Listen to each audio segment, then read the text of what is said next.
अरे सुनती हो, मेरे पास एक मस्त खुशखबरी लेकर आया हूँ। जल्दी बाहर निकलो घर से। अरे बाबा, आ रही हूँ, थोड़ा सब्र तो रखो। क्या हो गया? क्यों अपना गला फाड़ रहे हो? ऐसी कौन सी बात आ गई जो मुझे इतने प्यार से बुलाया, वह भी घर में से? अरे बात ऐसी तो है जो तुम्हें जल्दी से घरों में से बुलाना पड़ा। मुझे काम मिल गया। ये कौन सी खूब खबरी है? 4 दिन तुम्हें कम मिलता है और महीने भर घर में बैठते हो। बताओ जरा। वैसे तो घर मेरी वजह से ही चलता है और रोज खाना भी नसीब नहीं होता। अरे अब तुम्हें चिंता करने की कोई आवश्यकता नहीं। ये काम 10 से 15 दिन का नहीं है। ये काम तो मुझे पूरे 5 महीना का मिला है। 5 महीना का। और तुमने सुना मैंने क्या कहा? और पता है, मुझे पैसे भी थोड़े ज्यादा मिलेंगे। पहले जितने मिलते थे उससे थोड़े ज्यादा मिलेंगे। अब बताओ, ये खुशखबरी नहीं हुई? अरे तुम्हें ये कौन सा काम मिल गया? पहले तो 10-15 दिन का काम मिलता था। मैं भी तो देखूं। या 5 महीने का काम कौन सा है? जरा बताओ, जरा खुल के।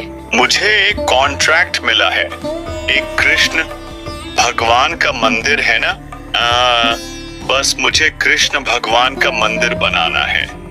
इसी के चक्कर में मुझे 5 महीना का काम मिल गया। अरे वह, यहाँ तो बड़ी अच्छी बात हुई है। चलो, मैं इसी की खुशी में आज मैं अच्छी अच्छी रोटियां बनाती हूँ और चावल बनाती हूँ। अरे बाप रे बाप, यहाँ पर तो 2 रोटी भी नसीब में नहीं आती और तुम आज रोटी चावल बनाने के लिए चाहिए मुझे तो कि 2-3 दिन की रोटी ही खानी पड़ती थी। आज तो तुम गर्मा गर्म रोटी और चावल बनाने के लिए जा रही हो। अरे आप चिंता मत करो, मेरे पास थोड़े बहुत पैसे अभी भी रखे हुए हैं मैं, और इससे हम दोनों आराम से रोटी चावल दाल आज तो पेट भर खाएंगे। और तुम्हें 5 महीना का काम मिला है तो हम इतना तो खा ही सकते हैं। और 5 महीने तक तो हमारे कंडीशन बहुत अच्छी हो जाएगी और हम हर दिन दाल चावल रोटी खाएंगे और पेट भर खाना तो खा सकते हैं ना।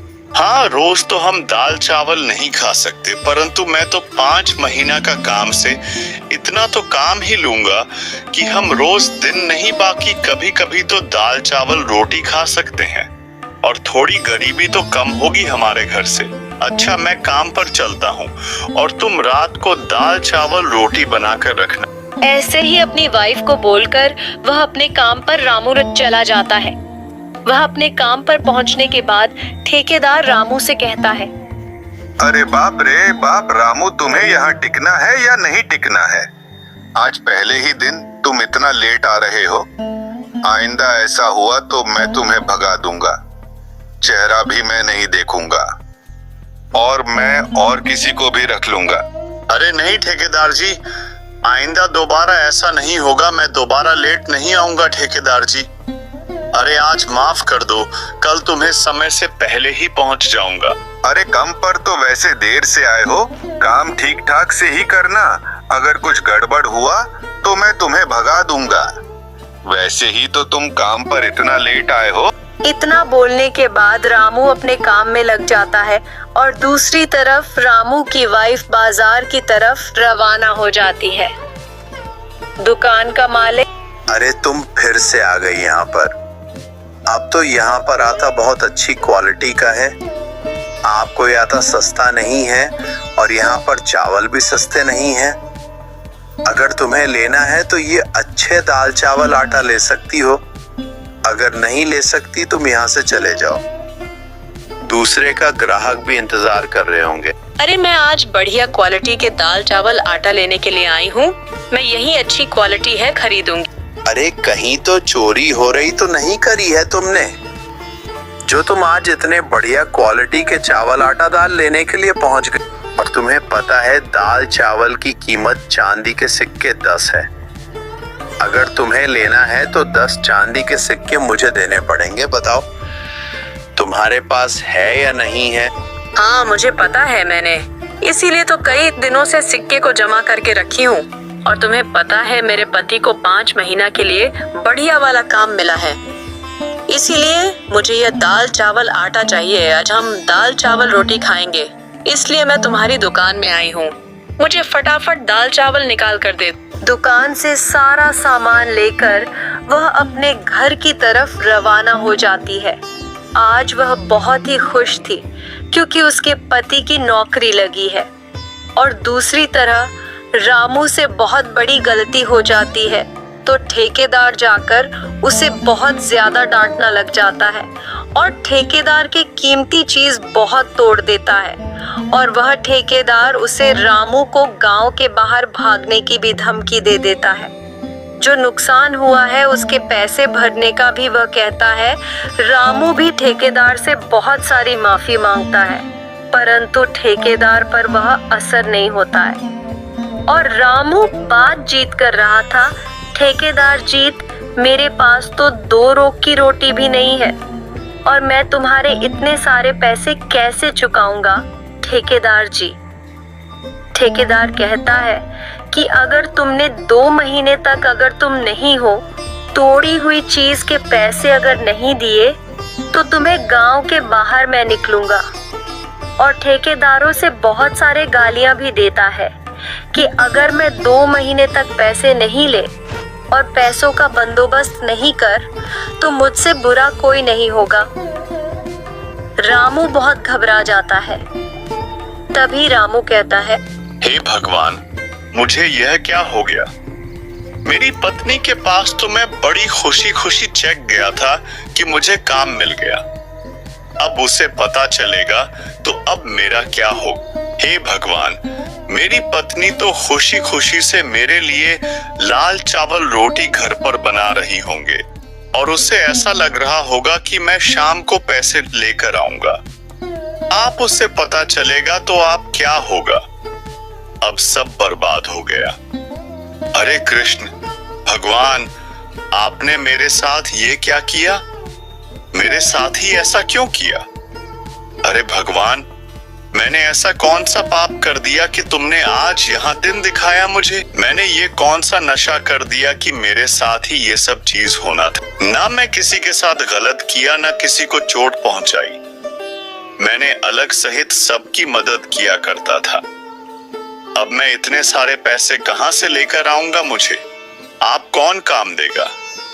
मैं तो अपना पूरा जीवन अपने पत्नी के साथ बड़ी खुशी से जीना चाहता था, परंतु आप ऐसा नहीं चाहते थे कि मैं खुशी से अपना जीवन व्यतीत करूं। आप मेरा बुरा क्यों चाहते हो भगवान? मैं तो बस उसके साथ बैठकर दाल चावल रोटी ही खाना चाहता था भगवान। अब तो घर भी चला जाओ, परंतु दाल चावल रोटी मेरे गले से ही नहीं उतरेंगे तो मैं आप खाओ तो खाओ कैसे? मेरी पत्नी कितनी खुश होगी और मेरी राह देख रही होगी। अब मेरी पत्नी को कौन जाकर बताए कि उसका पति बहुत कर्ज में डूब गया है। अब मैं अपनी पत्नी के सामने कैसे जाऊं? भगवान, अब मैं क्या करूं कुछ समझ में नहीं आ रहा। भगवान, अब मेरी मदद करो।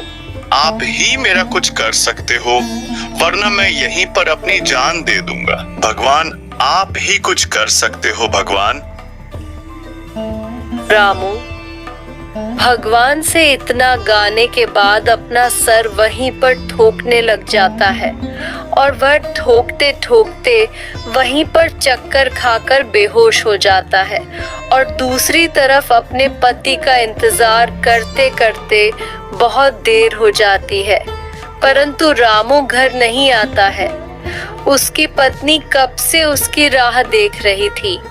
तभी रामू की पत्नी रहती है, हे भगवान, कितनी देर हो गई, मेरे पति कहाँ रह गए? कहीं कहीं मुसीबत में तो नहीं आ गए? मुझे तो बहुत चिंता हो रही है। और दाल चावल तो कब के मैंने बना कर रख दिया और वह तो कब के ठंडे हो गए। और इतना कितना काम कर रहे हैं जो अभी तक घर नहीं लौटे। कहीं ऐसे तो नहीं वह मार्केट में जाकर मेरे नई साड़ी लेने के लिए चले गए हो, क्योंकि आज मैंने दाल चावल रोटी बनाए हैं, इसलिए तो नहीं? हाँ, मुझे तो ऐसा ही लग रहा है। चलो, मैं अपना पति का थोड़ी देर के लिए और इंतजार करती हूँ। उपहार के लिए तो मैं थोड़ा देर और इंतजार कर सकती हूँ। किसान की वापस इंतजार ही कर रही थी। बहुत देर हो जाती है, परंतु वह घर नहीं आता है और वहां से एक औरत गुजर रही थी। तभी वह किसान की वाइफ को देखकर कहती है, अरे पूजा, किसकी राह देख रही हो तुम? हमें भी तो बताओ, कहीं अपने पति की तो नहीं? मुझे तो ऐसा ही लग रहा है, कहीं वह तो नहीं जो कि सुबह ही धक्के मार के काम से निकाल दिया? कहीं उसकी तो राह नहीं देख रही हो तुम? अरे तुम्हें नहीं पता, अब तक के तो पूरे गांव को पता चल गया है। और तुम्हारे पति ने ठेकेदार की कोई चीज तोड़ दी थी, उसके पैसे ठेकेदार मांग रहा था। वह भी 2 महीने में अगर उसने नहीं दिए तो उसके साथ बहुत बुरा हो सकता है। तुम्हें शराबी अंदाजा नहीं है, और इसलिए ठेकेदार जी ने उसे काम से निकाल दिया और ठेकेदार ने कीमत भी चुकाने के लिए कहा है। वाइफ, अरे शांत हो जा, तुम यहाँ से चले जाओ। मेरे पति ने कोई गलत काम नहीं किया है। उनके साथ गलती से हुआ होगा, कुछ भी कह लो, पर तुम मेरे पति के ऊपर आरोप लगाना बंद करो। धन्यवाद जो तुमने ये बात मुझे बताई। अब तुम दोनों यहाँ से जा सकती हो। इतना सुनने के बाद वह औरत वहाँ से चली जाती है। सुबह भी हो जाती है, परंतु वह भाई इंतजार ही कर रही थी। हर दूसरी तरफ राम वहीं पर जमीन पर लेटा हुआ था। तभी रामू को कुछ अजीब सा लगने लग जाता है। तभी वहां खड़े खड़े बहुत कुछ सोचता है और वहां पर सरपंच जी जाकर सारा बात का हैंडल कर देता है और सरपंची ठेकेदार से सारी बात करके वह रामू की परेशानी का हल कर देता है। गलती आखिरकार ठेकेदार की थी और ठेकेदार को भी निकाल दिया जाता है। हर निकालने के बाद रामू खुश हो जाता है। हर रामू अपने घर की तरफ लौट जाता है और वह घर लौट के बाद अपनी पत्नी से सारी बातें बता देता है। तभी रामू सो जाता है। तभी उसे एक सपना आता है। फिर अगले सुबह अपनी पत्नी को वह सारी बातें बता देता है कि मेरे सपनों में यहाँ से दूर अपने खेतों में एक खजाना जमीन में गड़ा हुआ है। जो पत्नी भी खुश हो जाती है। वह खजाना निकालने के लिए खेतों में चले आते हैं। उन्हें बहुत सारा खजाना मिल जाता है। उसके बाद वह दोनों बड़े खुशी खुला से अपना जीवन व्यतीत करने लग जाते हैं।